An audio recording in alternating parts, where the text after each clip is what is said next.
So, we've been preaching prosperity. We thank God because it's a valid message. God will honor his word, and we've seen people blessed. But if you look closely, you will see that people have prospered only to the degree to which they have been able to add value to other people's lives. A lot of the blessing is hanging up in the realm of the spirit, unable to come out in manifestation in the material because we want the cash, but we're not focusing on how to add value to people's lives. Jesus taught his disciples and gave them the capacity to solve problems. So I challenge you this morning, become a problem solver. And to solve problems, to meet needs in people's lives, the one thing you need is what? Skill. Skill, sir. When you sell food, you're solving the hunger problem. If you sell water, you're solving the problem of thirst. If you sell clothes, you're solving the problem of nakedness. If you sell or rent houses, you're solving the problem of lack of shelter.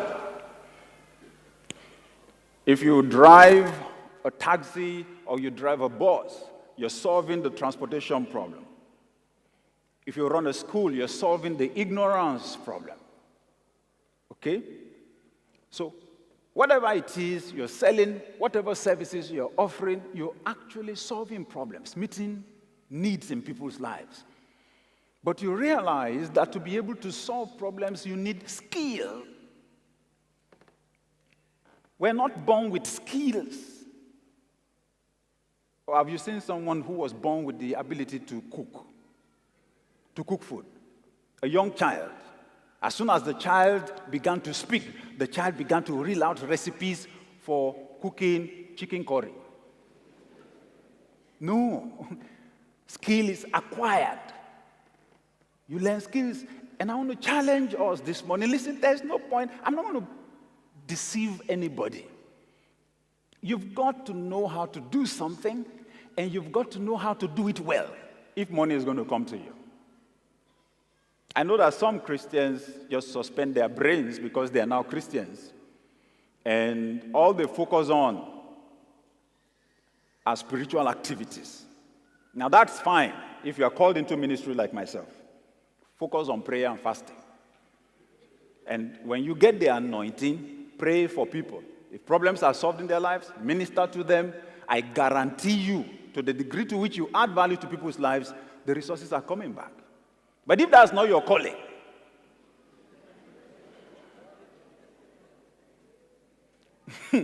if that is not your calling, find something else to do, amen? And how do you get the skill? Go to school or serve as an apprentice. It's as simple as that. Go to school. Don't let anybody deceive you. Don't give unnecessary excuses. Go and develop your mind. Because that's where it is. Your mind. It's either you learn how to make furniture, or you learn how to sew clothes, or you learn how to trim people's hairs, or you learn to be a lawyer, or you learn to be an accountant, or you learn to be a doctor. But for God's sake, you've got to acquire a skill. You're making it really difficult for God to be able to work in your life and to bless you financially if you don't know how to do anything to solve problems for people.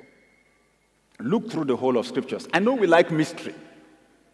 And we like mysterious, you know. Somebody says, oh, what of Israel? What of Israel? At least God just gave the Israelites favor before the Egyptians, and they went, and anything they asked for, they got it. Oh, sorry, you missed out on something. They had been working for hundreds of years without being paid by Pharaoh's system. It was only payback for the work that they had been doing. Equation balanced.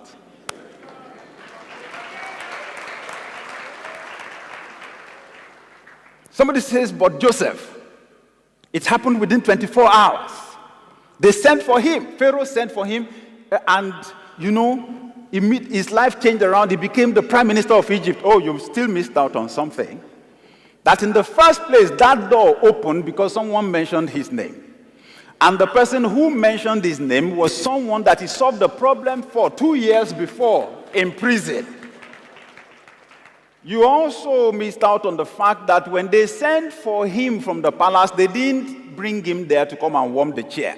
It was because there was a problem nobody else could solve. That was why they brought Joseph into the palace. Are you going there to be part of the decoration, or are you going there to add value?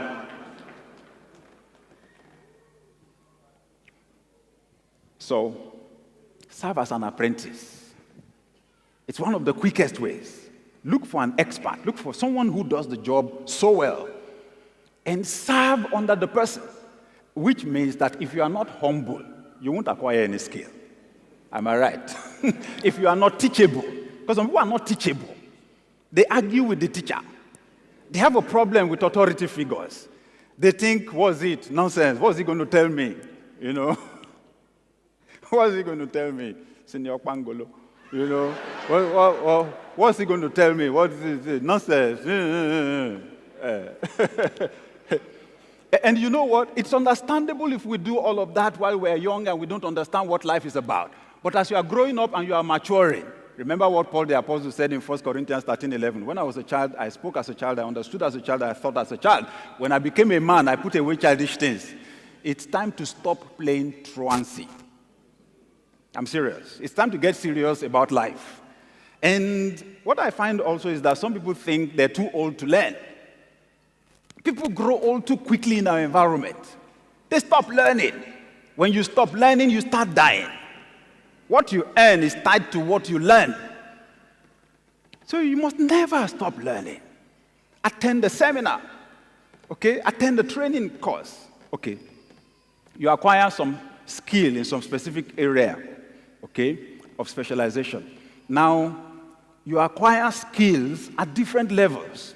The first level is when you learn to work as a plumber or a driver or an accountant. Fine.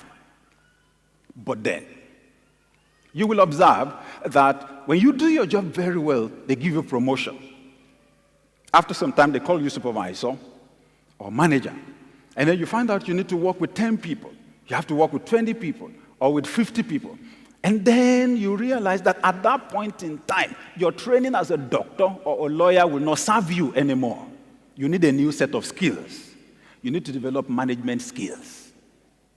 Acquire management skills. As a manager, your basic tools are planning. You've got to know how to set goals or set targets. You've got to know how to budget, how to do a budget.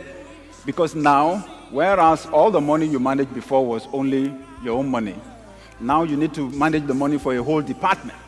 And now your budget is $500,000, $1 million, $5 million. Excuse me, they don't manage such amounts of money without a plan. Make yours a world of possibilities. Come to Daystar Christian Center this Sunday at Plot A3C Ikosi Road, Oregun, Lagos, Nigeria. Join any of our 4 services at 7 a.m., 8:45 a.m., 10:30 a.m., and 12:15 p.m. and experience possibilities without limits.